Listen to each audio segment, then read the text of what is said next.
Idza ja'at dan apabila lapar apa nafsu, wa dhami'at dan haus apa nafsu, tasyawwafat ilal mat'umat wal masyrubat, maka mengajak apa itu nafsu ilal mat'umat kepada makanan-makanan, wal masyrubat dan kepada minuman-minuman. Maka ketika dalam kondisi lapar, apapun yang ada di hadapan kita maka akan menjadi enak.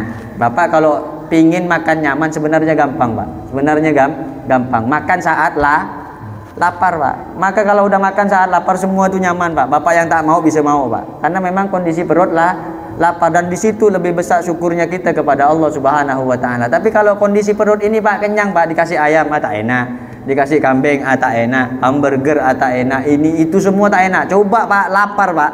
Ubi aja, Pak, satu, Pak. Ala nyamannya, Pak. Kasih belacan, Pak. Ya Allah. Nyamannya luar biasa. Itu gara-gara apa? Karena perut kita lapar. Maka dengan laparnya perut inilah kemudian diajarkan syariat untuk berpuasa. Maka kita akan mengerti bagaimana kondisi kita ketika lapar. Kita mampu bersyukur kepada Allah Subhanahu wa taala atas segala nikmat yang diberikan Allah kepada kita semua, berupa nikmat-nikmat sehat. Amin.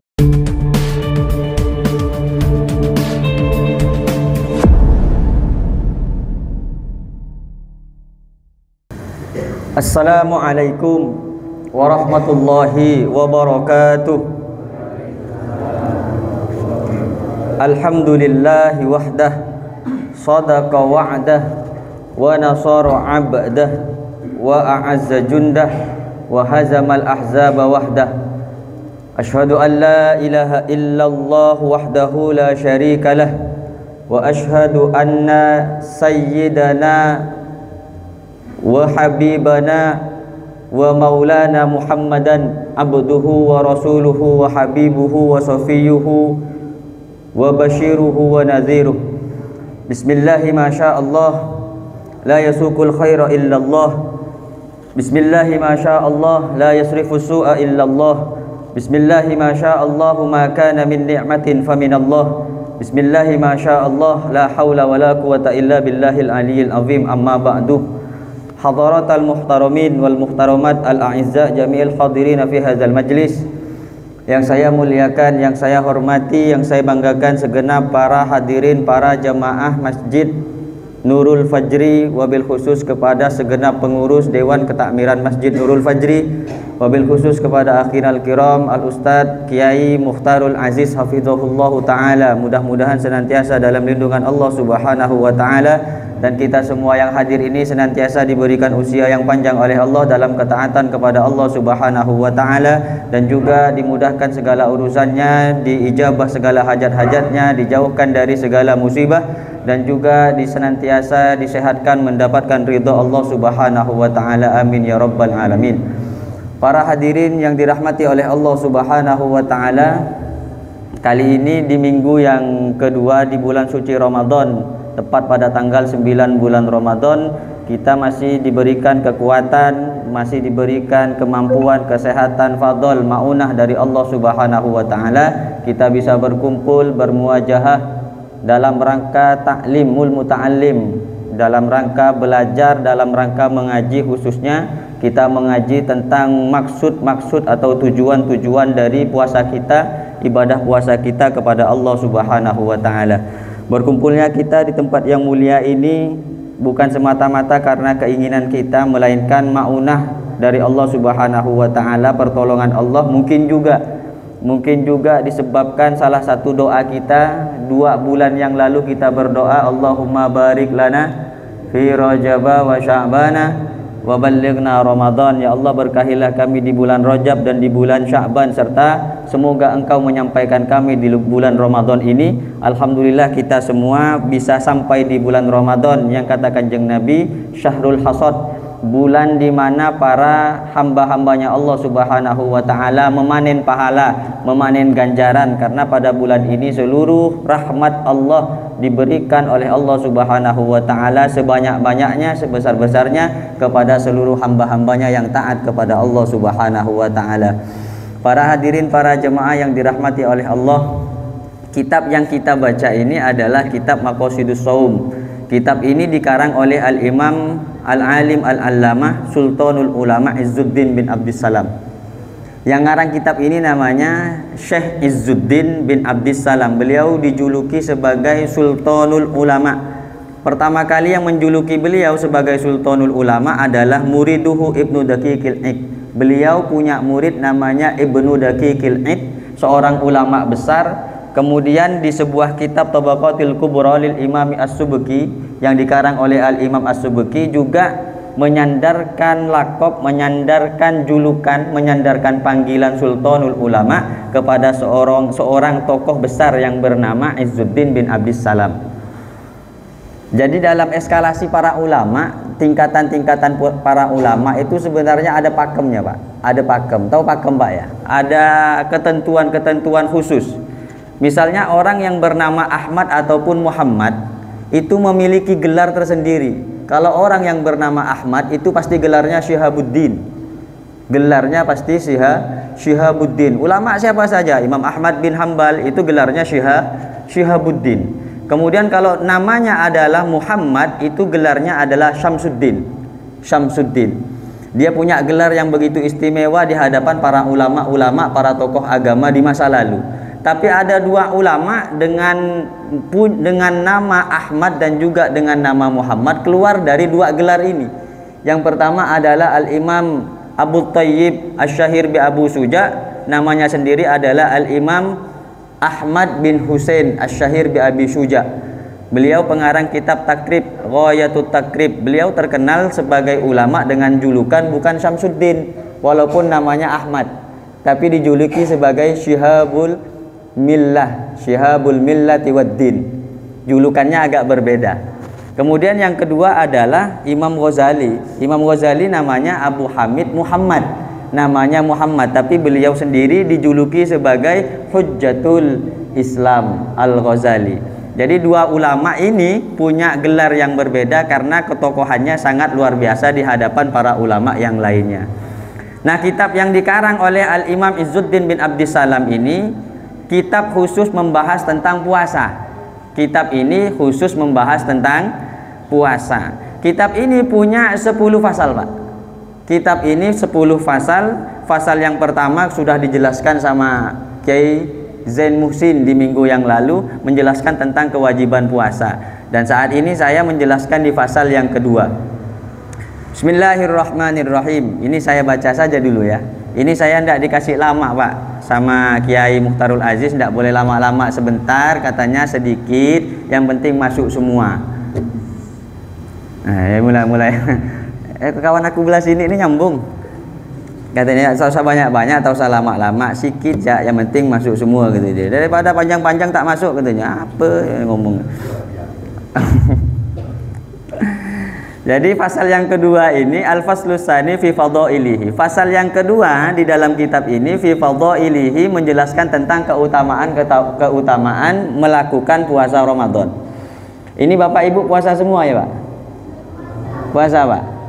Sekarang, nanti siang, wallahu alam bisawab. Buka puasa, Pak? Buka juga. Jadi niat puasanya gimana, Pak? Nawaitu shauma wadin insyaallah taala. Amin.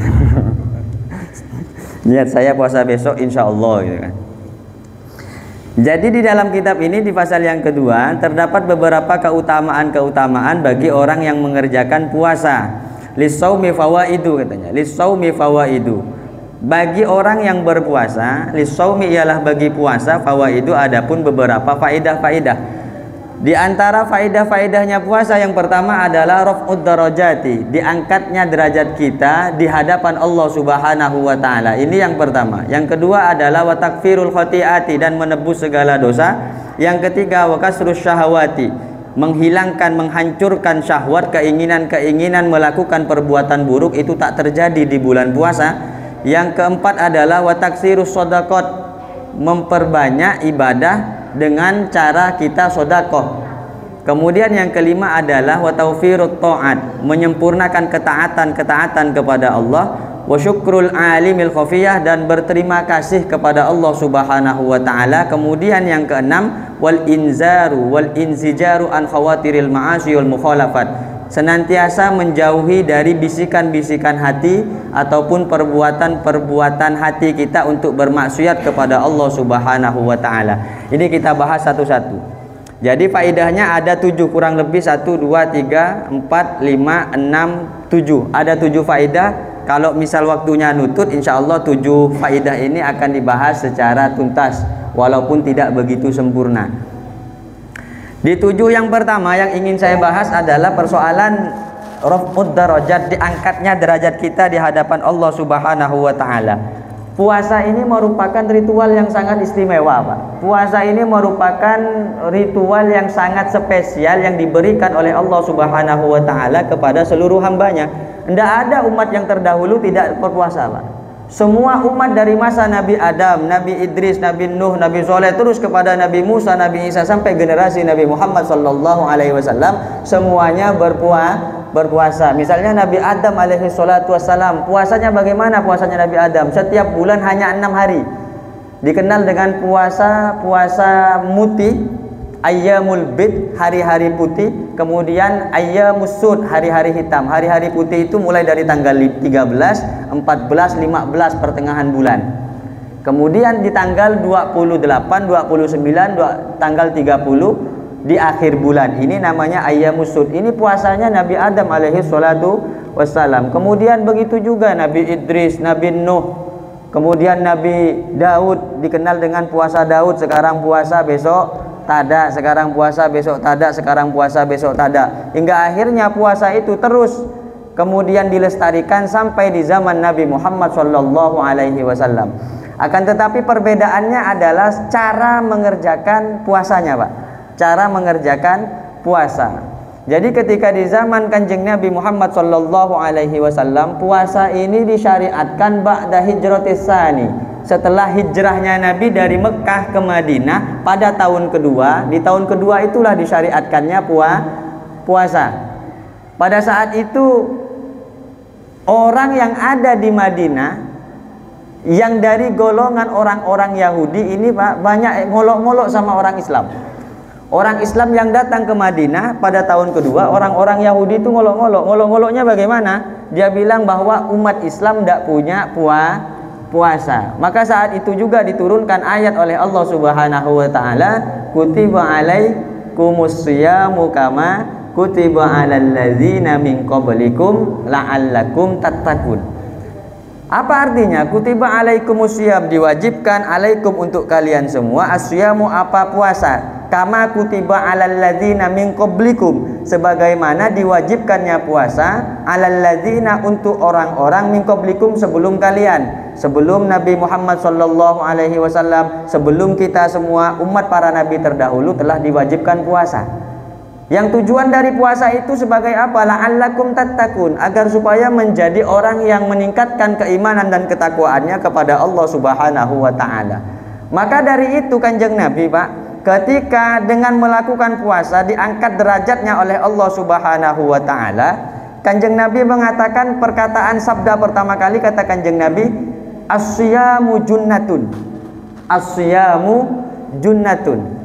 Bahwa puasa yang dikerjakan oleh umat Islam itu adalah sebagai bentuk perisai, Pak. As-syiyamu junnatun. Ini as-syiyamu junnatun sesuai dengan redaksi Al-Qur'an yang di ujungnya mengatakan la'allakum tattaqun, menjadikan takwa kepada Allah Subhanahu wa taala yang dimaksud adalah wiqayah. Wiqayah itu sendiri artinya perisai bagi kita dari perbuatan buruk, agar supaya kita dihindari dari keburukan-keburukan perbuatan kita dan kita bisa menghadap Allah Subhanahu wa taala. Maka dikatakan as-syiyamu junnatun.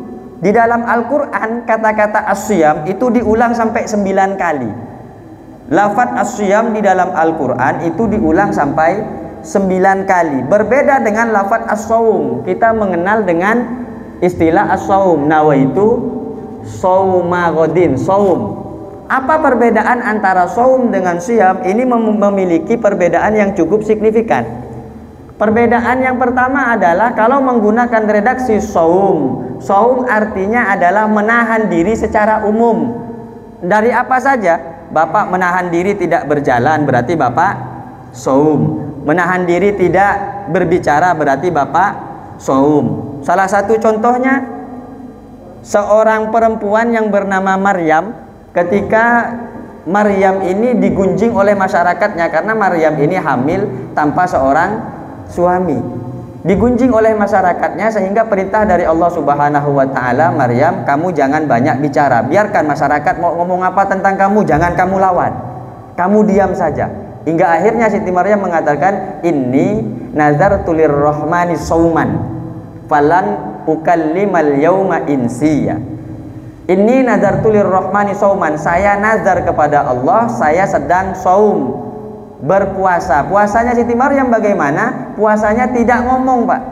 Tidak berbicara sedikit pun, tapi beliau makan, asal lapar beliau makan, asal haus beliau minum. Nah, ini yang dimaksud dengan saum. Saum ini adalah menahan diri secara umum. Maka ketika bapak misalnya tidak ngomong seharian dengan istrinya, berarti bapak sedang saum. Diajak ngomong sama bininya, "Pak, mau kemana, Pak?" "Mau kemana, Pak?" Berarti bapak sedang saum. Itu secara umum.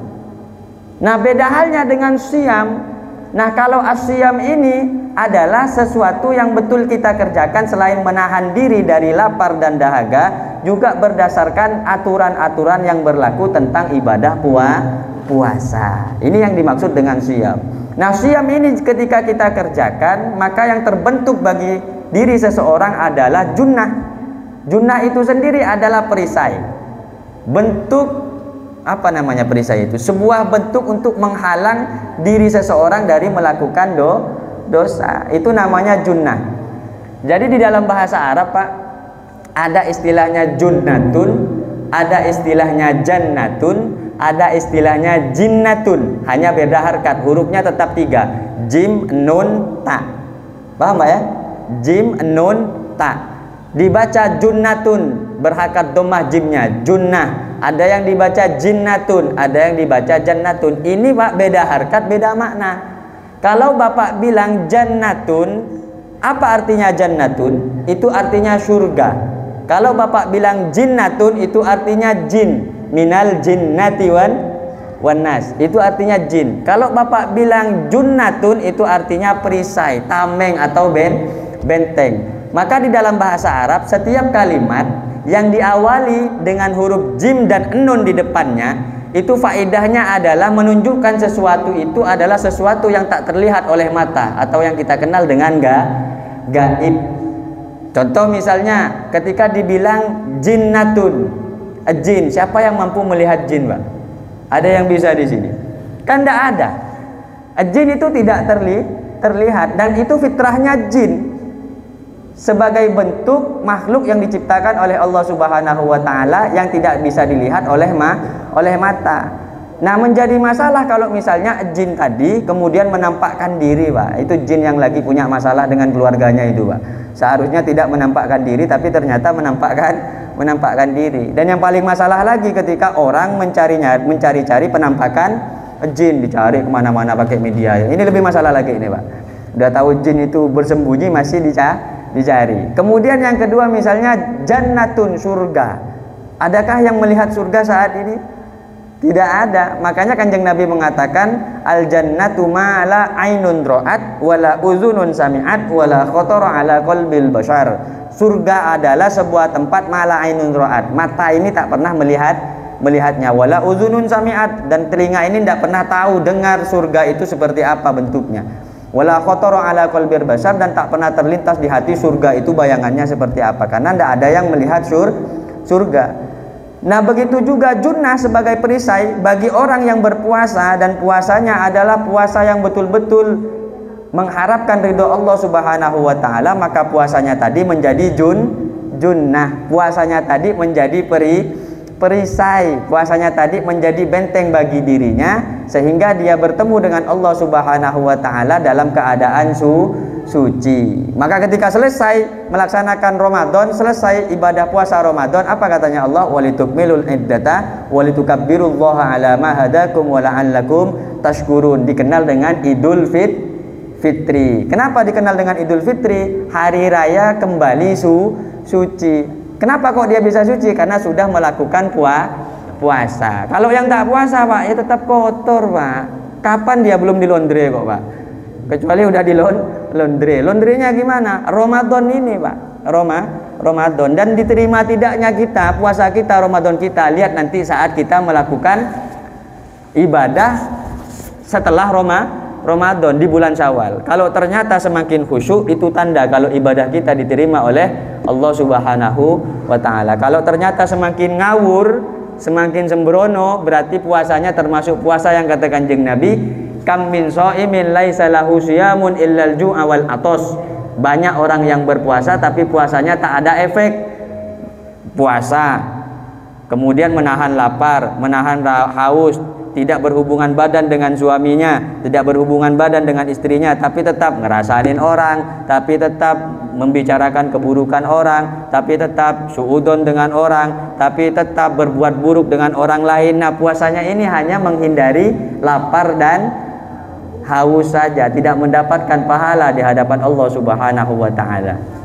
Nah, derajat yang dimaksud oleh Allah diantaranya adalah faliqaulihi sallallahu alaihi wasallam, sabda Nabi Muhammad sallallahu alaihi wasallam, orang kalau berpuasa akan diangkat derajatnya oleh Allah Subhanahu wa taala. Buktinya apa? Sabda Kanjeng Nabi mengatakan, idza jaa ramadhanu futihat abwabul jannati wa ghulliqat abwabun nirani wa subbidatis syayatin. Ketika bulan Ramadan itu telah tiba, saking tingginya derajat orang yang berpuasa Ramadan, futihat abwabul jannah. Semua pintu surga yang belum pernah dibuka itu dibuka oleh Allah Subhanahu wa taala. Dan banyaknya pintu surga itu Pak, dikatakan dalam sebuah hadis ada 8 abwab, samaniyatu abwabin, ada 8 pintu.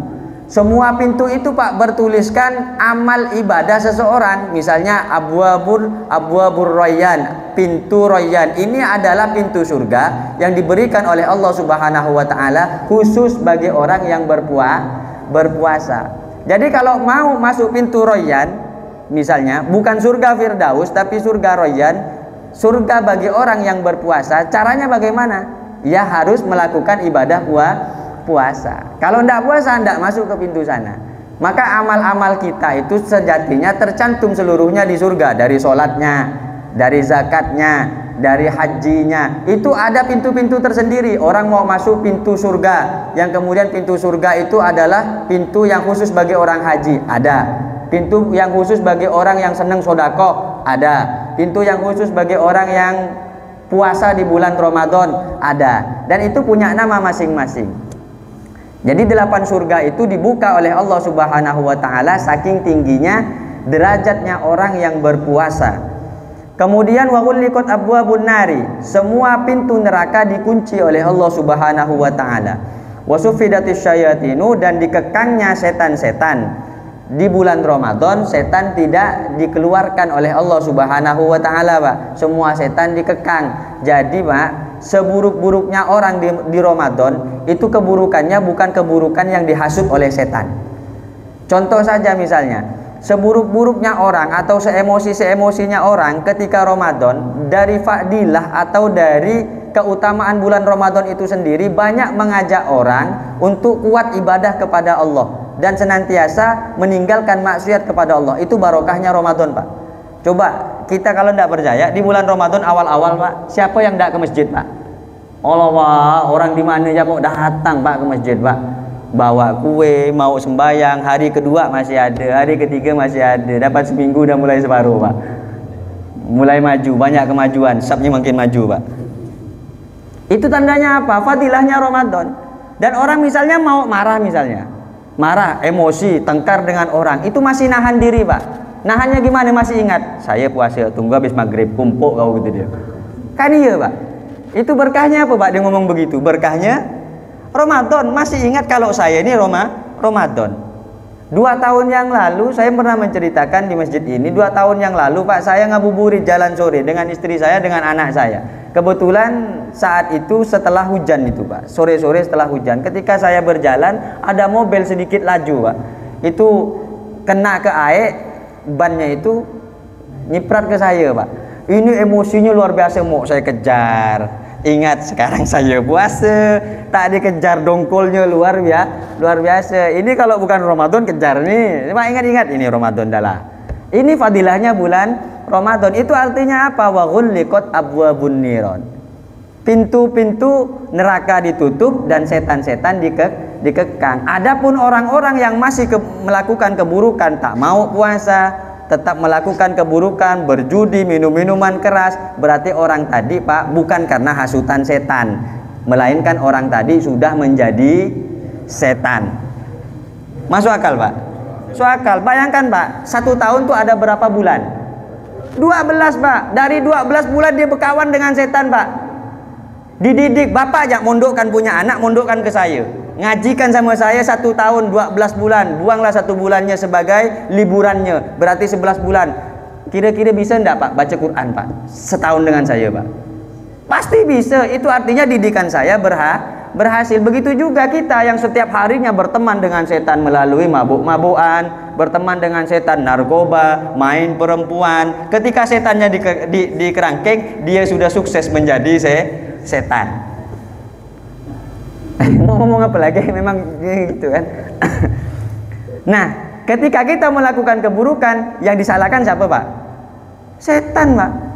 Ini gara-gara setan nih Pak, setan di kerangkeng Pak.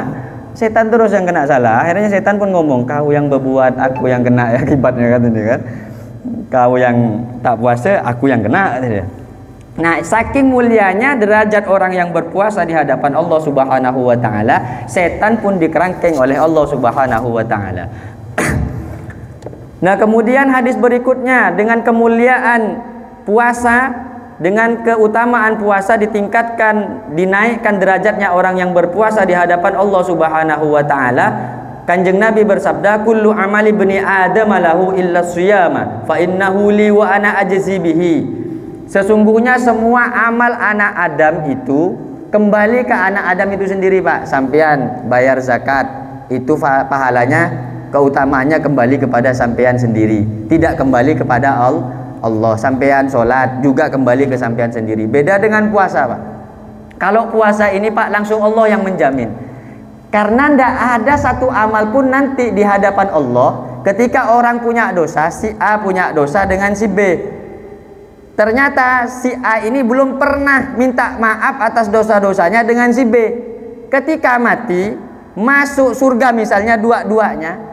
Nah, si B ini nuntut Pak, nuntut kepada si A. Kau dulu punya dosa dengan saya, kapan kau mau ganti dosa saya? Nah, ini kira-kira si A mau ganti dengan apa Pak? Tidak ada yang bisa digantikan kecuali dengan amalnya si A. Amalnya si A ini diberikan kepada si B, sehingga si B misalnya dulu tempatnya di neraka bisa masuk surga gara-gara mendapatkan tambahan amal, hadiah amal dari siapa?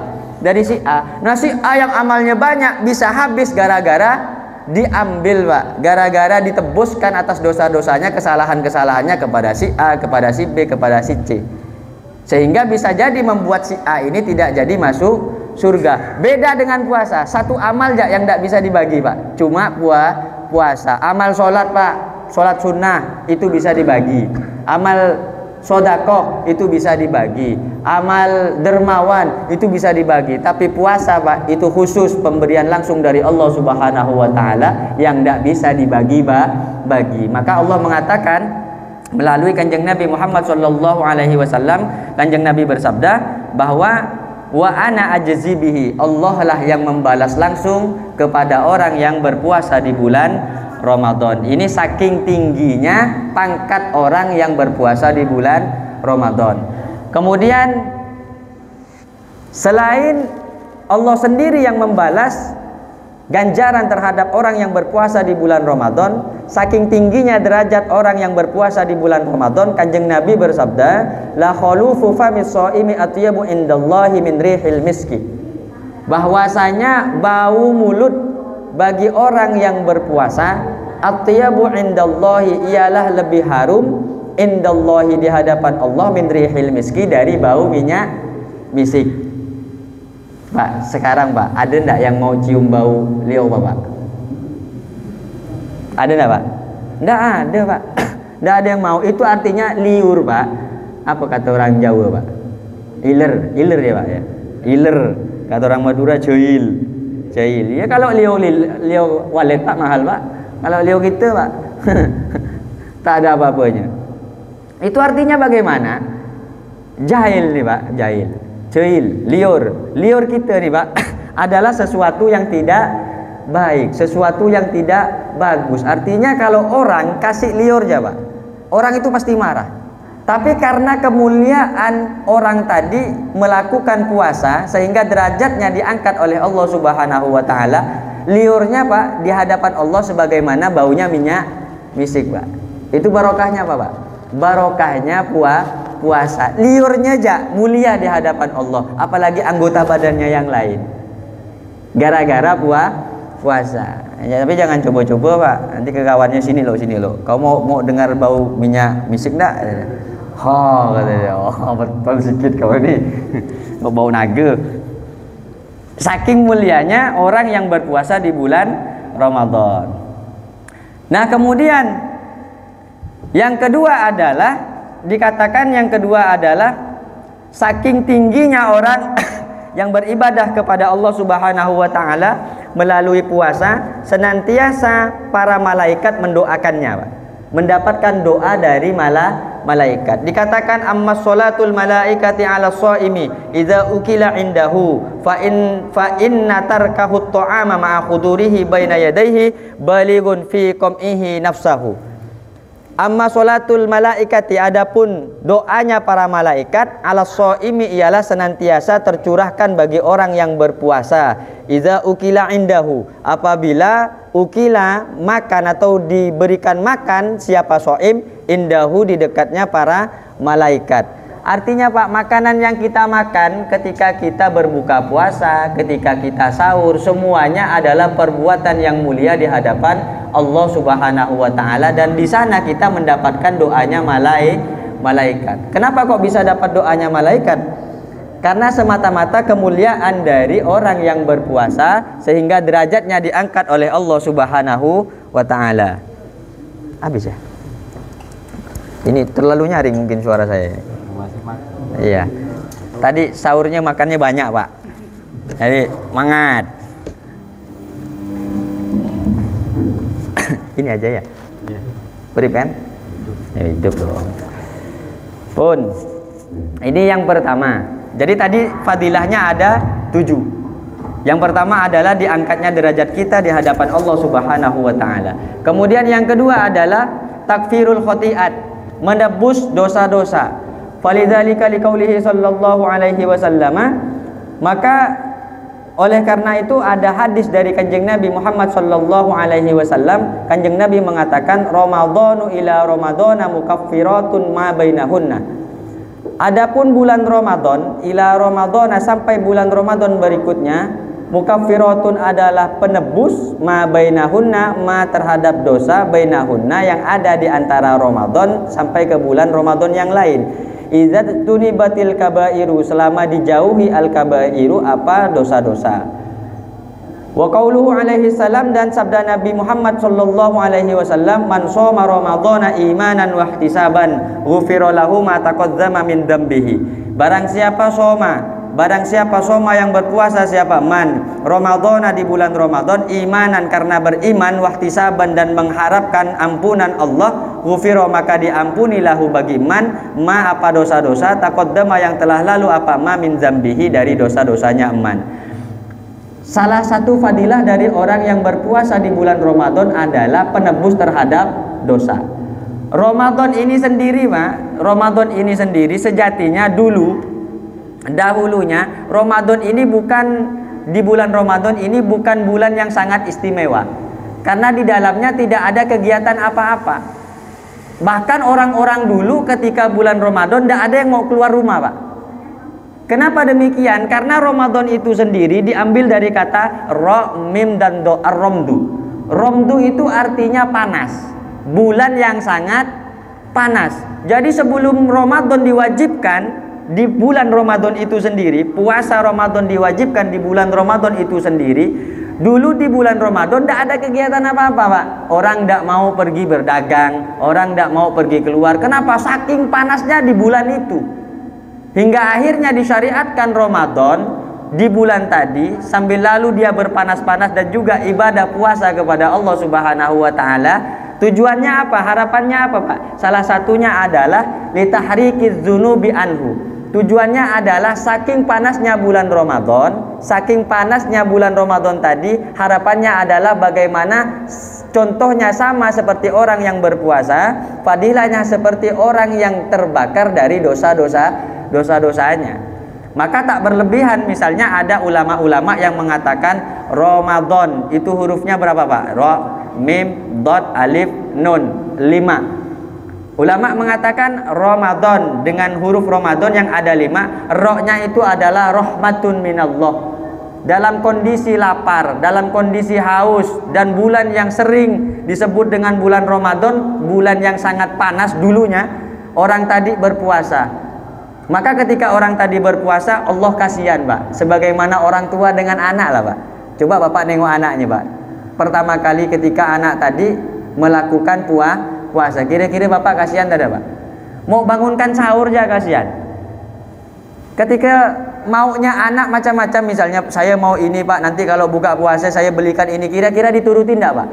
Dituruti, saking kasihannya kita kepada anak.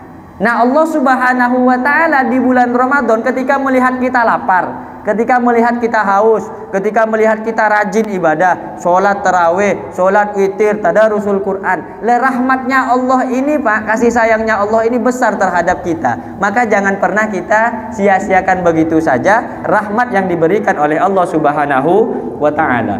Itu ro. Kemudian mim, maghfiratun minallah, ampunan dari Allah Subhanahu wa Ta'ala. Orang kalau sudah mendapatkan kasih sayang Allah, puasa di bulan Ramadan, rela berlapar-lapar, rela haus, rela tidak berhubungan suami istri, rela ibadah kepada Allah Subhanahu wa Ta'ala, semalaman suntuk sampai ngaji di subuh hari begini rela, takkan tak dapat ampunan dari Allah Subhanahu wa Ta'ala? Kan pasti dapat ampunan. Kenapa? Karena Allah sudah sayang pertama kali, Pak. Rahmat sudah dapat, kemudian tinggal ampunan. Kalau sudah rahmat kasih sayang Allah sudah dapat, ampunan dari Allah sudah dapat, maghfirah Allah sudah dapat. Dotnya, Pak, dotnya adalah domanul jannah, mendapatkan jaminan masuk surga. Kira-kira Bapak mau tidak, Pak? Halo, Pak, mau tidak, Pak? Oh, ya mau lah, Pak. Ya rugi, Pak, tinggal lapar, tinggal haus tapi tak masuk surga. Makanya kalau sudah puasa, mendapatkan rahmat Allah, kasih sayang Allah, diampuni dosa-dosanya oleh Allah, maka tidak ada alasan hamba tadi tidak masuk surga. Kemudian alifnya, Pak, amanun minan nar, selamat dari neraka, dijamin masuk surga, selamat dari neraka. Kemudian selesai melakukan Ramadan, tinggal terakhir nunnya, Pak, nurun minallahi ta'ala. Maka ada dampak asar cahaya-cahaya Allah Subhanahu wa Ta'ala yang diberikan kepada orang-orang yang puasa di bulan Ramadan, sehingga selesai dari bulan Ramadan kelakuan buruknya berubah menjadi baik, malas ibadah menjadi rajin, tak pernah ngaji Al-Quran kemudian rajin membaca Al-Quran, jarang ikut majlisan kemudian menjadi senang ikut majlisan, jarang ikut ngaji bisa senang ikut ngaji. Barokahnya selesai bulan Ramadan. Itu kalau ibadahnya dikerjakan dengan ihtisaban, ghufira lahu ma taqaddama min dzambi. Kalau puasanya, ibadah puasanya dikerjakan semata-mata imanan, dia beriman kepada Allah Subhanahu wa Ta'ala, wahtisaban, dan mengharapkan ampunannya Allah Subhanahu wa Ta'ala, maka selesai melakukan ibadah Ramadan kayauma waladathu ummuhu, seperti anak yang baru dilahirkan dari rahim ibunya. Artinya dia kembali suci. Betul kalau ini disebut dengan Idul Fitri. Bagi orang yang puasa, ndak apa-apa, Pak, sarung BHS, ndak apa-apa, Pak, songko anyar, kelambine anyar, nyapo, Pak, ora apa-apa kan? Ora apa-apa, wong aku poso kok. Lo awakmu sing ra poso, songkoke anyar, sarunge anyar, sing larang mahal, bajunya batik, gamis batik. Ada gamis batik, Pak? Oh, tak ada. Gamis batik, kancing belakang, daster, pakai gamis gitu kan, duduk paling depan. Pokoknya yang puasa dia di belakang semua, yang tak puasa paling depan, ngambil mic, takbiran, malam takbiran, Allahu Akbar, iya, Allahu Akbar, ya. Padahal tak puasa, malaikat pun geleng-geleng, nak kemana kau dul gitu. Kau tak puasa, rumah dicat sampai rapi, puasa tak ada. Malaikat pun bingung, orang ini apanya yang mau dikasih pahala, puasa je tak ada, rumah je dibaguskan gitu dia. Tujuannya sih bagus, tapi ngecat rumah itu mubah, tapi puasa itu wajib. Kita kan salah kadang, Pak. Puasa dijadikan ajang bagaimana kita buat kue, bagaimana kita beli korden baru, bagaimana kita ngecat rumah. Puasa tak ada. Padahal adanya ngecat rumah, adanya masang korden, adanya beli kue, itu gara-gara apa, Pak? Puasa, Pak. Nah, sekarang Bapak ngecat rumah tak ada? Nah, kan tak ada belum. Gara-gara nanti kan mau puasa kan lebaran kan begitu. Ini ngecat rumahnya duluan, puasa tak ada. Bertakbir paling nyaring dia. Wow, wajib. Jadi repot. Ini fenomena umat saat ini. Maka kita bersyukur kepada Allah Subhanahu wa taala masih dikasih kuat, Pak, kita nih, Pak. Kaki masih dikasih kuat, masih dikasih semangat. Urusan lapar nanti lah kan. Masih dikasih sehat, kita mau ngaji, kita mau ibadah kepada Allah, ini luar biasa, Pak, luar biasa. Yang andaikan kita, Pak, berharap kepada Ramadan, kalau Ramadan itu pasti ya'ud. Katanya para ulama, inna Ramadhana ya'ud. Ramadan itu pasti kembali. Khawatir ketika Ramadan balik kita udah tak ada. Kan iya, Pak? Makanya mumpung dikasih usia yang panjang, ayo kita ibadah kepada Allah, kita puasa Ramadan ini puasa. Jangan nanti kalau udah selesai, ya Allah, kata dia kan, Ramadan mau berakhir, wah sedih lah dia ngupdate status, semoga bisa ketemu dengan Ramadan Karim, pret. Padahal dalam hatinya, yes, bisa makan, gitu dia kan. Jadi fenomena umat saat ini. Ini yang kedua, Pak. Fadilahnya Ramadan takfirul khotiat, menghapus dosa. Sudah gini belum ya? Kalau sudah bilang ini, baru dapat 2 nih. 2 menit. Kita agak cepat. Nanti kalau ada yang mau nanya ya, Bu ya. Nanya apa saja boleh, Bu. Tapi jangan nanya bantuan. Bansos tak ada, Pak. Yang ketiga, wa amma kasrus sahawati fa innal ju'a waz-zama'a yukassirani syahwatal ma'asi. Wa amma kasrus syahawati, dan adapun memecahkan syahwat, fa innal ju'a, karena sesungguhnya lapar, waz-zama'a, dan juga haus, yukassirani, ialah mampu memecahkan apa lapar dan haus, syahwatal ma'asi, kepada syahwatnya orang yang bermaksiat kepada Allah. Fadilah yang ketiga, Pak, keutamaan puasa adalah mampu menghilangkan syahwat, mampu menurunkan tensi nafsu, Pak. Karena nafsu ini, Pak, diciptakan oleh Allah Subhanahu wa taala, salah satu makhluk yang mokong, Pak. Mokong, bahasa Jawanya mokong apa? Mokong lah ya. Tahu mokong, Pak? Apa ya? Mokong itu apa ya? Bandel. Nafsu ini, Pak, nafsu salah satu makhluk yang diciptakan oleh Allah Subhanahu wa taala yang bandelnya luar biasa, Pak. Ini habis nih. Habis ke? Hah? Iya ke? Cukup berarti ini? Cukup belum nih? Belum kan? Baru 2 nih. Dah. Jadi ketika Allah menciptakan yang namanya nafsu nih, Pak, ketika diciptakan oleh Allah, ditanya nafsu nih, Pak, ya nafsu, man anta wa man ana. Nafsu, siapa kau, siapa aku? Fakola, nafsu ini menjawab, anan nafsu, saya adalah nafsu, wa man anta. Malah balik nanya, siapa kau, Pak? Kan kurang ajar, Pak. Kalau saya ya, Pak, punya anak misalnya, Com, kau siapa, Com? Dia nanya, kau siapa, kata dia. Kan kelepok, Pak. Kau nih kurang ajar. Ini nafsu nih, Pak, bandelnya luar biasa. Akhirnya ditenggelamkan oleh Allah Subhanahu wa taala fi ma'il bihar, di dalam dasar laut. Di air laut paling dalam itu, kemudian dipuasakan oleh Allah Subhanahu wa taala selama 1000 tahun, Pak. Ketika 1000 tahun diangkat oleh Allah, dipanggil lagi, ditanyakan, ya nafsu, nafsu, man anta wa man ana. Siapa kau, siapa aku? Anan nafsu wa man anta. Masih, Pak, mokong lagi, Pak. Yang namanya nafsu nih, Pak, ditenggelamkan oleh Allah selama 1000 tahun lagi, selama 3 kali, Pak. berturut-turut berulang kali 3 kali, kemudian yang ketiga diangkat oleh Allah Subhanahu wa taala, ya nafsu man anta wa man ana, siapa kau siapa aku, anan nafsu wa anta rabbi la ilaha illa anta, engkau adalah Tuhanku, tidak ada Tuhan selain engkau. 3 kali Pak, itu selama 3000 tahun, saking bandelnya nafsu. Dan bisa dikalahkan nafsu tadi itu Pak, bisa ngaku kalau Allah adalah Tuhannya, gara-gara apa Pak? Gara-gara disangsi oleh Allah Subhanahu wa taala di dasar laut, tidak boleh kemana-mana, dengan bahasa kita puasa Pak. Maka untuk membunuh syahwat kita salah satunya adalah dengan cara puasa Pak, dengan cara puasa. Maka dikatakan di dalam sebuah hadis bahwa Kanjeng Nabi Muhammad sallallahu alaihi wasallam, ya ma'syaras syabab man istata'a minkumul ba'ata falyatazawwad fa innahu aghaddu lil basar wa ahsanu lil farji wa man lam yastati fa alaihi bis-shaumi fa innahu lahu wijaun. Kata Kanjeng Nabi kepada seorang pemuda mengatakan, man istata'a minkumul ba'ata falyatazawwad. Seorang pemuda, kalau kamu mampu mau kawin, punya duit mau kawin, mampu mau kawin, silahkan kawin, kata Kanjeng Nabi. Kenapa? Dengan cara kita menikah bisa menundukkan pandangan dan juga bisa menjaga kemaluan.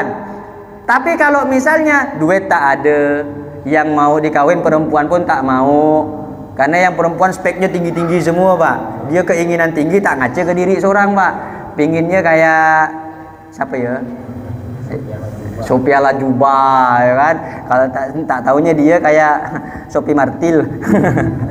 Jadi kan repot. Akhirnya kata Kanjeng Nabi apa Pak? Fa illam yastati fa alaihi bisaumi. Maka kalau orang tadi tidak mampu untuk menikah dan tidak mampu untuk meredam hawa nafsunya, maka cara yang ampuh untuk meredam hawa nafsunya dengan cara berpuasa. Maka ketika kita Pak melakukan ibadah puasa ini, bisa kita rasakan Pak, gimana nafsu kita, gimana keinginan kita terhadap duniawi ini Pak, insya Allah bisa diredam. Ini salah satu barokahnya puasa. Kemudian yang keempat, taksirus sodakot. Dengan berpuasa memotivasi kita untuk lebih banyak sodakoh. Coba Pak, di bulan yang lain Pak, banyak enggak orang-orang yang kemudian semangat untuk bersodakoh selain Ramadan? Enggak ada Pak, sedikit Pak. Tapi kalau udah masuk bulan Ramadan Pak, mulai tanggal 1 udah nulis nama anak yatim dah Pak. Anak yatim ini siapa, emaknya ditulis semua Pak. Emaknya ini yang 23 tahun. Kan? Mencurigakan, ditulis semua nih Pak, saking mau ngasih sumbangan ke masjid-masjid, kue diantar. Coba hari biasa Pak, tak ada ngantar, ndak ada Pak. Tapi kalau udah Ramadan semuanya pingin sodako. Nah ini namanya barokah dari puasa di bulan Ramadan, tuksirus sodakon, memperbanyak diri seseorang untuk melakukan sodako. Yang keempat, yang kelima, tinggal berapa Pak? Tinggal 7, tinggal 3 Pak. Yang ketiga, sikit-sikit nih Pak, taufirut ta'at, memberikan kesemangatan kita untuk taat kepada Allah Subhanahu wa taala. Kemudian yang ke-6 adalah syukru alimil khafiyah, senantiasa bersyukurnya kita kepada Allah Subhanahu wa taala. Salah satu nikmat yang terbesar diberikan oleh Allah Subhanahu wa taala kepada umat Nabi Muhammad sallallahu alaihi wasallam, disyariatkannya puasa. Karena dengan puasa sendiri itu Pak, kenapa kita mesti bersyukur Pak? Salah satunya adalah untuk menjaga kesehatan. Kata Kanjeng Nabi, sumu tasihu. Banyak orang Pak sakit itu penyebab utamanya apa Pak? Makanan kan Pak. Penyebab utama orang sakit itu makanan.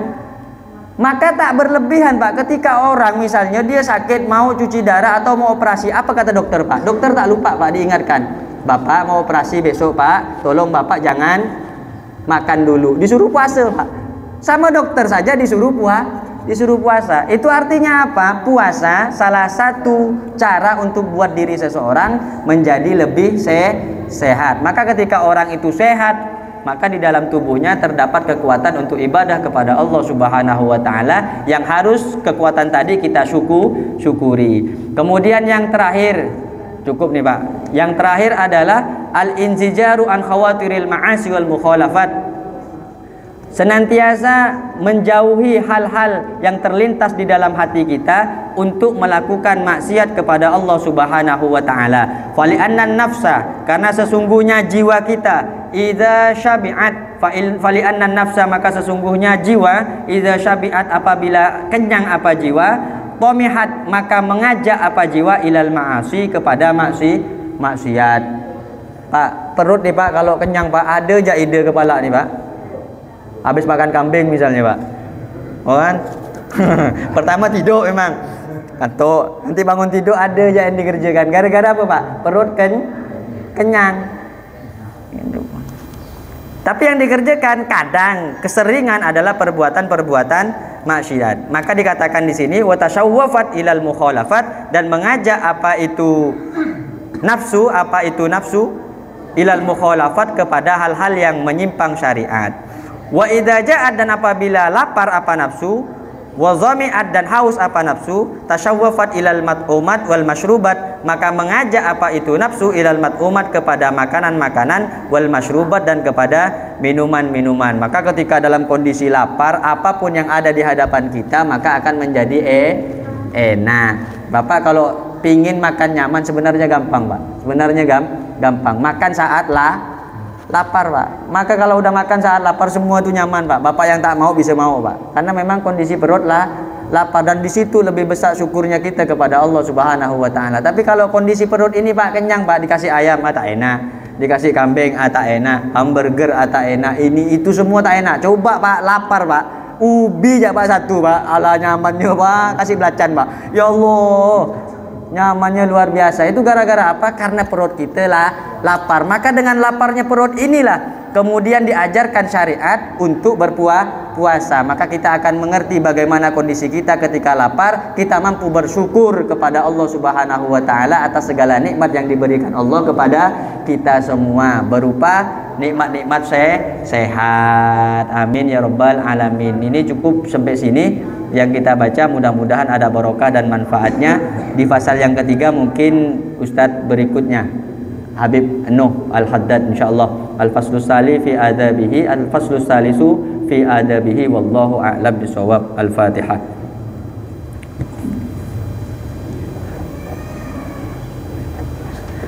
Mungkin ada yang mau nanya, silakan. Keringatan noh. Ya.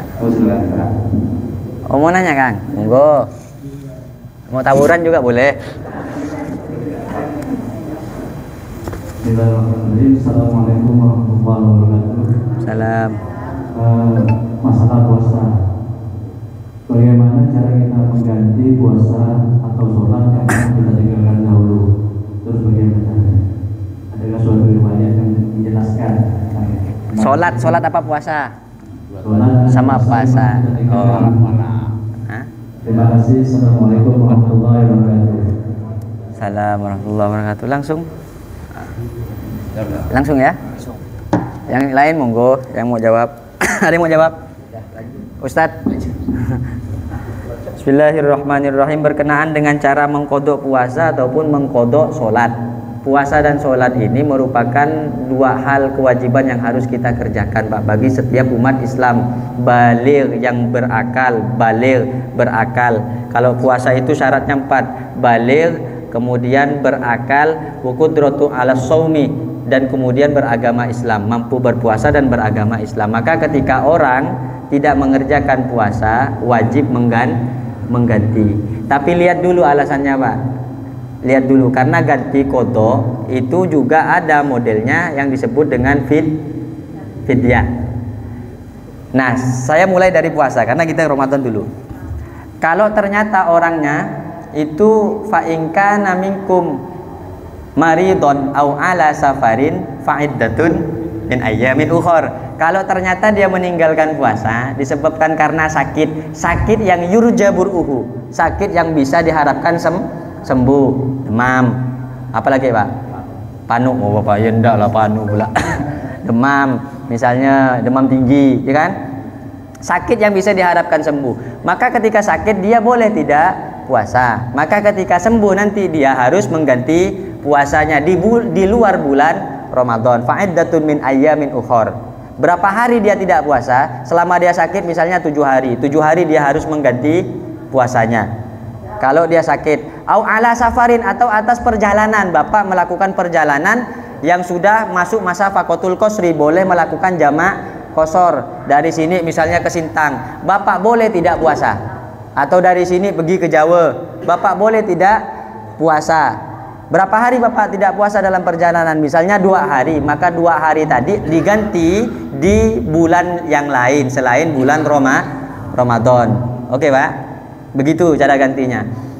Nah, kemudian kalau ternyata orang tadi bukan disebabkan 2 tadi, sakit yang bisa diharapkan sembuh dan juga bukan karena perjalanan, misalnya sakit yang tidak bisa diharapkan sembuh.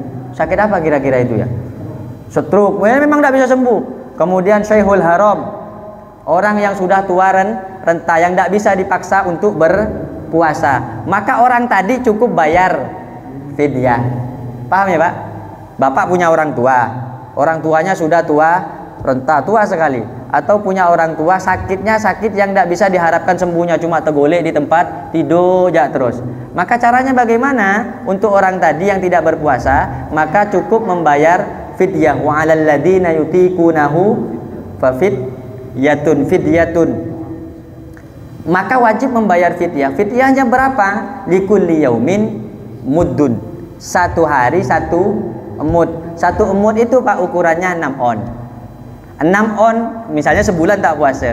6 kali 30 sama dengan 180, berarti 18 kilo. Ya genapkanlah Pak kalau nak ngasih ke Nurul Fajri Pak, 20 kilo fidyah.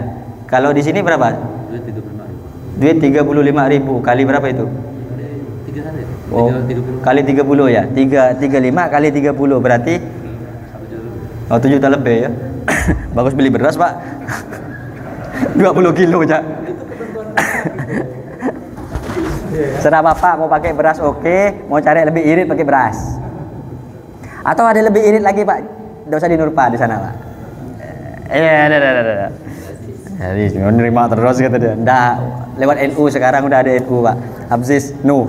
Nah itu cara yang pertama Pak ya. Bisa dipahami Pak. Nah kemudian untuk orang yang menyusui, nah ini perlu dijelaskan ini. Untuk orang yang menyusui atau ibu hamil punya istri, istrinya menyusui. Kalau ternyata alasan dia tidak berpuasa, in khofata ala auladihima, dia tidak berpuasa itu karena dia khawatir kepada anaknya takut sakit, maka dia wajib ganti dan juga wajib bayar fidyah. Paham ya Pak ya? Dia wajib ganti, wajib bayar fidyah. Kapan kau tak puasa bininya? Oh bang, kasihan aku kalau aku puasa nanti anak aku sakit. Nah ini Pak harus bayar fidyah selain mengganti puasanya. Selain qada harus bayar fidyah. Nah yang benar bagaimana? Kalau ternyata dia hanya takut untuk dirinya sendiri, bukan kepada anaknya, maka cukup mengganti puasanya. Misalnya dengan dia hamil, dia berpuasa itu berat untuk dirinya, dia tidak berpuasa, maka cukup ganti puasanya. Ngapa kau tak puasa? Tak mampu aku. Aku, bukan anak aku, tak mampu aku. Nah yang jawaban begini tak mampu aku ini berarti dia tak mampu untuk dirinya sendiri, maka kewajibannya hanya mengganti puasanya. Kalau dia bilang aku tak mampu untuk anak aku ini, takut anak aku begini, berarti dia takut karena anaknya. Dengan takut karena anaknya kenapa-napa, maka dia wajib mengganti sekaligus membayar fidyah. Ini untuk orang yang berpuasa, cara mengganti orang yang berpuasa. Ada garis merah Pak, warning Pak, warning yang begini. Orang misalnya sakit atau melakukan perjalanan, sehingga ketika dia sakit atau melakukan perjalanan dia tidak puasa di bulan Ramadan. Katakanlah dia tidak berpuasa 3 hari di bulan Ramadan, maka bulan berikutnya dia harus mengganti puasanya. Nah di bulan berikutnya ini Pak tidak diganti Pak sampai datang bulan Ramadan berikutnya. Nah orang tadi Pak selain wajib ganti juga wajib bayar fidyah 3 hari itu. Gitu caranya Pak. Kan kadang orang begitu, misalnya ada yang lupa nih di antara kita, tahun kemarin ada yang tidak puasa Pak, tak diganti sampai sekarang misalnya, ada enggak? Maka tahun kemarin Bapak yang tidak puasa, kemudian sampai masuk Ramadan sekarang ini, Bapak selain wajib mengkodok bulan berikutnya ini, di bulan berikutnya ini, puasa yang kemarin itu diganti bulan berikutnya, Bapak juga wajib membayar fidyah. Bisa dipahami Pak? Nanti ada yang tidak paham tanya. Ini untuk yang puasa. Kemudian untuk yang sholat Pak, ini saya kasih cara saja. Yang lebih mudah adalah dengan cara kita melakukan sholat 5 waktu yang disusuli dengan sholat yang kita tinggalkan dulu.